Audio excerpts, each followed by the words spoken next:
अरे अरे, मुझे आगे जाने दो। मेरे पास बहुत सामान है। अरे हटो, मुझे जाने दो। हो खुली, हम पैसेंजर हैं। पहले हम चलेंगे। पैसे कमाने की कुछ ज्यादा जल्दी रहती है तुम लोगों को। चलो हटो पीछे। राजेश नाम का एक कुली अपने दोनों हाथों में बड़े बड़े बैग और एक बड़ा सा बैग पास में रखकर ट्रेन में चढ़ने की कोशिश कर रहा था। लेकिन ट्रेन में बहुत भीड़ थी।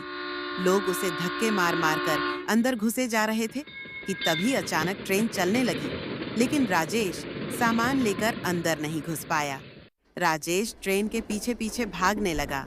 उसने किसी तरह ट्रेन तो पकड़ ली, लेकिन फिसल कर गिर पड़ा। थोड़ी देर बाद वह किसी अस्पताल में पहुंच गया। वहां पर उसकी पत्नी ममता और उसकी बूढ़ी माँ मौजूद थे। ये सब क्या हो गया बेटा?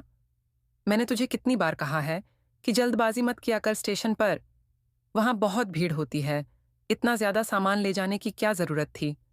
जान से भी ज्यादा कीमती है क्या? डॉक्टर साहब, ये क्या हो गया? देखिए, मजबूरी में मुझे इनका हाथ काटना पड़ा। इनका एक हाथ ट्रेन के नीचे आ गया था, इसलिए हाथ काटने के अलावा मेरे पास कोई रास्ता नहीं था। अब इन्हें पूरी जिंदगी एक हाथ से ही बितानी पड़ेगी। डॉक्टर साहब वहां से चले गए। ममता ने टिफिन खोलकर खाना परोस दिया। खाने में दाल चावल सब्जी के अलावा एक लाल मिर्च का पकौड़ा भी था। पकौड़ा देखकर राजेश का चेहरा खिल उठा। ममता, मेरी जिंदगी में चाहे कितनी भी परेशानी आ जाए, जैसे ही तुम्हारे हाथ का लाल मिर्च का पकोड़ा देखता हूं तो मैं बहुत खुश हो जाता हूं।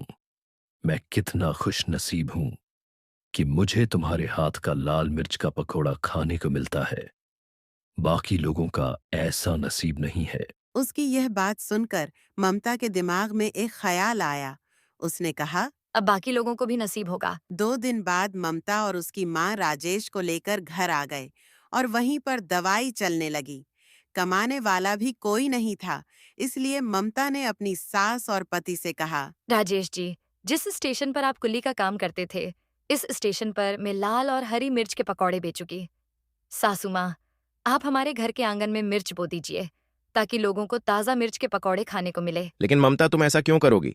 लोग क्या कहेंगे कि अपनी बीवी की कमाई खा रहा है। लोग हमारे घर में खाना देने नहीं जाएंगे और ना ही आपका कोई इलाज कराएगा। मैं भी इस परिवार का हिस्सा हूँ। मैं जो करने जा रही हूँ मुझे करने दीजिए। सासू माँ, चलिए बाजार से मिर्च के बीज लाते हैं। ममता और उसकी सास बाजार से बीज लेकर आए और आंगन में बो दिए। कुछ ही दिनों बाद बहुत बड़े बड़े हरे और लाल मिर्च उग आए। ममता ने ढेर सारे हरे और लाल मिर्च के पकौड़े बनाए और स्टेशन पर बेचने चली गई। जल्दी से कोई ट्रेन आ जाए, ट्रेन के अंदर घुसकर बेचती हूँ। थोड़ी देर बाद एक ट्रेन आ गई। ममता सारे पकौड़े लेकर ट्रेन के अंदर घुस गई। लाल मिर्च हरी मिर्च के ताज़ा पकौड़े खाइए। ऐसे पकौड़े आपने कभी नहीं खाए होंगे, वो भी सिर्फ 10 के 2, 10 के 2। अरे बिटिया, इन पकौड़े की महक तो बहुत अच्छी आ रही है। जल्दी से 2 पकौड़े मुझे भी दे दो। जी आंटी, अभी दिए, ये लीजिए। अरे बेटा, मुझे भी 4 पकौड़े देना जरा। देखने में बड़े अच्छे लग रहे हैं। हाँ अंकल, बिल्कुल, ये लीजिए। पहले आप पकौड़े खा लीजिए, पैसे बाद में देना अगर पकौड़े पसंद आए तो। तो इस तरह थोड़ी ही देर में पूरी बोगी ने उसके पकौड़े खरीद लिए और उसके सारे पकौड़े खत्म हो गए। बेटा, तुम्हारे हरी मिर्च और लाल मिर्च के पकौड़े तो बहुत ही स्वादिष्ट है। इसमें कोई मिलावट भी नहीं है, बिल्कुल शुद्ध लग रहे हैं। आप लोगों का बहुत बहुत धन्यवाद। हाँ बेटी, इतनी कम कीमत में तुम पकोड़े बेच रही हो। अगर तुम 10 का एक भी दोगी तो हम तब भी ले लेंगे। आप लोगों का बहुत बहुत धन्यवाद। कुछ ही देर में सारे मिर्च के पकौड़े बेचकर ट्रेन के बाहर आ गई। उसी ट्रेन के अंदर बहुत सारे मोमोज भेजने वाले, खाना बेचने वाले लड़के भी थे। उनका एक समोसा तक भी नहीं बिका। अरे, ये औरत तो हमारे यूनियन की भी नहीं है। इस स्टेशन पर इसे किसने अलाव किया पकोड़े बेचने के लिए? इसके मिर्च के पकोड़े खाने के बाद ना ही हमारा समोसा बिक रहा है और ना ही तेरा खाना। इसका कुछ ना कुछ तो करना ही होगा। सारे पकौड़े बेचकर वो खुशी खुशी अपने घर चली गई। उसका पति और सास बहुत खुश हुए। बहू, इस दुनिया में हर सास को तुम्हारे जैसी ही बहू मिले। तुमने तो पहले ही दिन कमाल कर दिया। तुम्हारे हाथ के लाल हरी मिर्च के पकौड़े तो कुछ ही घंटों में बिक गए। हाँ सासू माँ, पर मुझे उम्मीद नहीं थी। कल मैं इससे दुगने पकौड़े लेकर जाऊंगी। अब हमारी जिंदगी में किसी चीज की कमी नहीं रहेगी। ऐसे ही ममता हर दिन स्टेशन पर जाती और जो भी ट्रेन आती उसके अंदर घुसकर सारे मिर्च के पकौड़े बेचकर थोड़ी ही देर में वापस आ जाती है। दूसरी तरफ उसी स्टेशन का स्टेशन मास्टर दफ्तर में बैठकर खाना खा रहा था। तभी उसने अपने एक नौकर को बुलाया। अरे गोपाल, जरा इधर आओ। मेरी बीवी हर रोज वही खाना भेज देती है। जाओ देखो, स्टेशन पर कोई अचार वचार बेच रहा हो तो लेकर आओ। अरे सर जी, आज मैं आपके लिए ऐसी चीज लेकर आऊंगा कि आपकी आत्मा खुश हो जाएगी। गोपाल बाहर आया। स्टेशन मास्टर को बोल तो दिया, मैं आखिर ऐसा क्या लेकर जाऊं कि उनकी आत्मा खुश हो जाए। कभी कभी मैं भी ना बहुत ज्यादा ही बोल देता हूं। तभी उसे ममता दिखाई दी, जो कि स्टेशन पर लाल हरी मिर्च के पकौड़े बेच रही थी। गोपाल उसके पास पहुंच गया। अरे बहन जी, ये मिर्ची के पकौड़े मैंने स्टेशन पर पहली बार देखे हैं। खुशबू तो बड़ी अच्छी आ रही है। मेरा मालिक इसे खाकर बहुत खुश होगा। ऐसा करिए, 50 रुपये के पकौड़े पैक कर दीजिए। हाँ हाँ, अभी देती हूँ। गोपाल पकौड़े लेकर स्टेशन मास्टर के पास पहुंच गया। उसने जैसे ही पहले लाल मिर्च का पकौड़ा खाया। गोपाल, तुमने बिल्कुल सही कहा था। आज मेरी आत्मा ही खुश हो गई। ऐसे मिर्च के पकोड़े मैंने आज तक नहीं खाए। जिसने भी ये पकोड़े बनाए उसके पैर छूने चाहिए भाई। स्टेशन मास्टर सारे पकौड़े खा गया, तो इस तरह ममता का काम बहुत अच्छा चलने लगा था। फिर एक रोज ममता जैसे ही पकौड़े बेचने के लिए ट्रेन में अंदर चढ़ी, कुछ लड़कों ने उसे धक्का दे दिया और उसके सारे पकौड़े स्टेशन पर ही गिर गए। उन लड़कों ने उसे घेर लिया। देखकर नहीं चल सकते तुम लोग, मेरे सारे पकौड़े गिरा दिए। मैडम, हम देखकर ही चल रहे थे। हमने जानबूझकर तेरे पकौड़े गिराए हैं।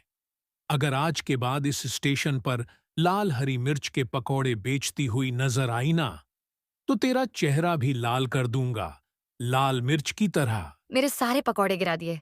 कोई दादागिरी है क्या? तुम लोग भी तो यहाँ समोसे, कोल्ड ड्रिंक, चाय, खाना बेचते हो। मैं तो मना नहीं करती। हम सब लोगों का यूनियन है, समझे? और तू इस यूनियन का हिस्सा नहीं है। अगर तू इस यूनियन में हिस्सा भी लेना चाहेगी ना, तो भी हम तुम्हें हिस्सा नहीं लेने देंगे, क्योंकि तेरा पकोड़ा खाने के बाद ना ही हमसे कोई समोसा खरीदता है और ना ही कोई हमसे कोल्ड ड्रिंक और नहीं कोई खाना, समझी? चल भाग जा यहाँ से, दोबारा दिखाई मत दियो। उन लड़कों ने ममता को जोर से धक्का दिया और वहां से भाग गए। इधर ममता सीधा स्टेशन मास्टर से टकरा गई। अरे, देखकर नहीं चल सकती थी क्या? अरे, कौन हो तुम और रो क्यों रही हो? इससे पहले कि ममता कुछ बोल पाती कि वहां पर भागता हुआ गोपाल आ गया। अरे सर जी, ये वही बहन जी है जो स्टेशन पर लाल हरी मिर्च के पकोड़े बेचती हैं। इन्हीं के पकोड़े खाकर आप खुश हो गए थे। अरे क्या सच में? हाँ सर जी, लेकिन यहाँ पर कुछ यूनियन वालों ने मेरे साथ बदतमीजी की। उन्होंने मुझे धमकी भी दी। ममता ने सारी घटना स्टेशन मास्टर को बता दी। रुको, तुम फिक्र मत करो, चलो मेरे साथ। गोपाल, ये जितने भी चाय समोसा बेचने वाले हैं ना, इन लड़कों को इकट्ठा करो जरा। मेरे ऑफिस में लेकर आओ। जल्दी से जाओ, जल्दी जाओ। स्टेशन मास्टर ममता को अपने स्टेशन लेकर चला गया। थोड़ी देर बाद गोपाल उन सारे लड़कों को लेकर आ गया। क्यों रे, तुम लोगों को मैं यहाँ पर पैसे कमाने का मौका दिया और परमिशन दी। इसका मतलब ये नहीं है कि तुम किसी औरत के साथ बदतमीजी करोगे, समझे? ये भी बेचारी अपना परिवार पालने के लिए पैसा कमाने आई थी, तो तुमने इनके साथ ये किया। आज के बाद ये बहन इसी स्टेशन पर मिर्च के पकोड़े बेचेगी। मैं इन्हें एक बहुत बड़ी दुकान खोल कर दूंगा। ये पकोड़े मुझे बहुत पसंद है। अरे सर, गलती हो गई सर, हमें माफ कर दीजिए सर, हमसे गलती हो गई। चलो ठीक है, अब निकलो यहाँ से। आज के बाद कोई भी बदतमीजी की तो सारी गुंडागर्दी निकाल के रख दूंगा, बता रहा हूँ। तो इस तरह स्टेशन मास्टर ने स्टेशन पर ही बहुत अच्छी दुकान खोलकर ममता को दे दी और वो वहीं पर लाल हरी मिर्च के पकौड़े बनाने लगी।